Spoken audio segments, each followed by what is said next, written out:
Magandang araw! Ako si Teacher Jessica, ang inyong tagapagkwento sa araw na ito. Alam mo ba kung ano ang bruha? Magaling kung opo ang sagot mo. At kung hindi, sabay-sabay nating alamin kung ano ito.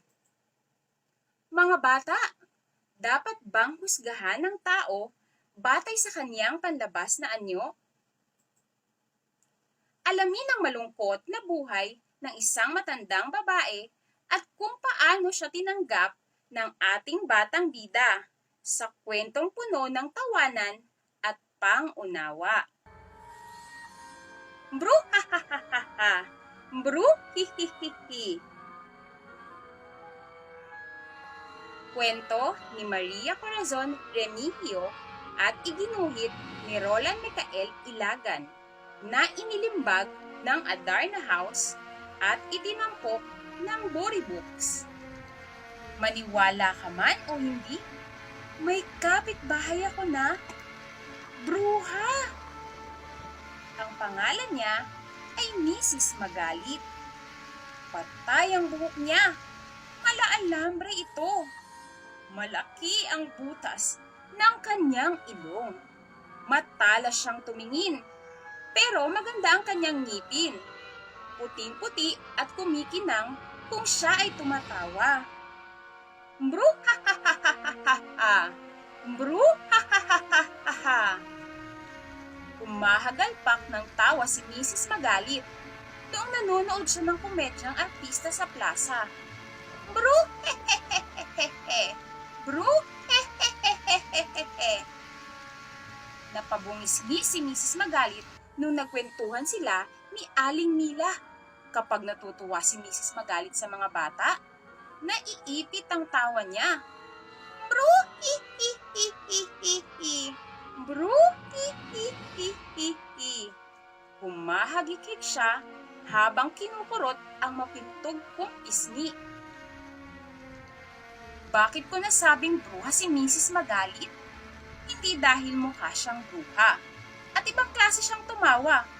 Kung hindi dahil, hindi siya pumapasok sa bahay namin kapag may walis sa pintuan. Sabi ni Lola, sumalangit nawa ang kaluluwa niya. Ang mga bruho't bruha ay takot sa bahay na malinis. Panangga laban sa kanila ay walis tambo sa may pinto. Mayroon pang dahilan. Kaliwang kamay ang pansubo ni Mrs. Magalit. Ganyan daw ang mga bruho't bruha kung kumain, sabi ni Lola. Hindi ako talagang takot kay Mrs. Magalit. Ayoko lang siyang makita sa gabi. Kapag malalim na ang gabi at nanonood siya ng TV, nakakakilabot siyang tumawa. Bru ho ho ho ho ho. Bru ho ho ho ho ho. Dumadagundong ang malulutong niyang halakhak. Para tuloy naramdaman kong nanginginig ang lupa. Noong minsang nadapa si Mrs. Magalit, lumipad ang mapuputi at makikinang niyang ngipin. Bru ha ha ha ha ha. Bru he he he he he. Bru hi hi hi hi hi. Bru ho ho ho ho ho. Naghahagalpakan, hagikikan at halakhakan ang mga salbahing taong nakakita sa kanya. Parang nagmukhang bruho't bruha sila sa aking paningin. Bru oh oh oh oh oh. Bru oh oh oh oh oh. Umihikbi-hikbi si Mrs. Magalit habang pinupulot ang nabungi niyang postiso. Naawa ako sa kanya at inalalayan ko siya. Napadaan kami sa aming bahay at minabuti kong yayain siyang pumasok para makapagpahinga. Nakalimutan kong kalilinis lang ni nanay at naiwan niya ang walis sa may pintuan. Naku, hindi na ako papasok, iha, at marumi ang aking tsinelas.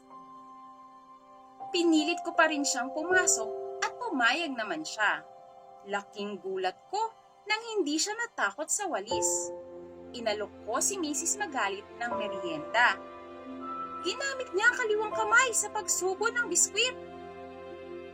Alam mo, Iha, nirarayo mo itong kanang kamay ko kaya hindi ko magamit. Napahiya ako. Maling-mali ang aking akalang bruha si Mrs. Magalit. Tinitigan ko siya ng husto at aking napuna na matanda na siya. Maputi na ang mukhang patay niyang buhok. Malaki ang butas ng ilong niya dahil medyo hirap na siyang huminga. Matala siyang tumingin dahil malabo na ang kanyang mga mata. Ay nako, Iha, mahirap tumandang mag-isa.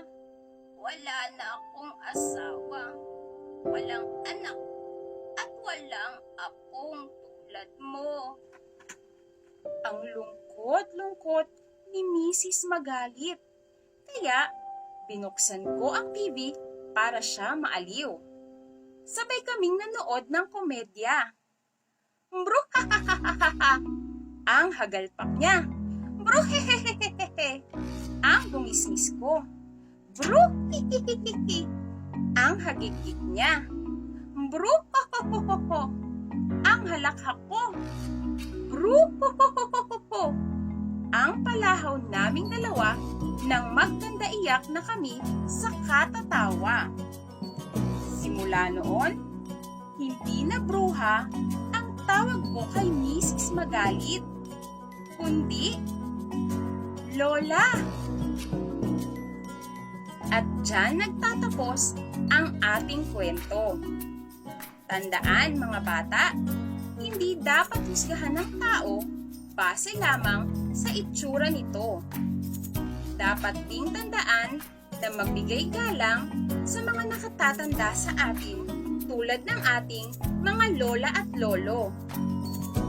Sana'y nagustuhan mo ang ating kwento. Ikaw, ano ang natutunan mo sa kwentong ito?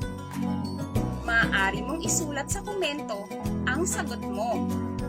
Muli, ako si Teacher Jessica.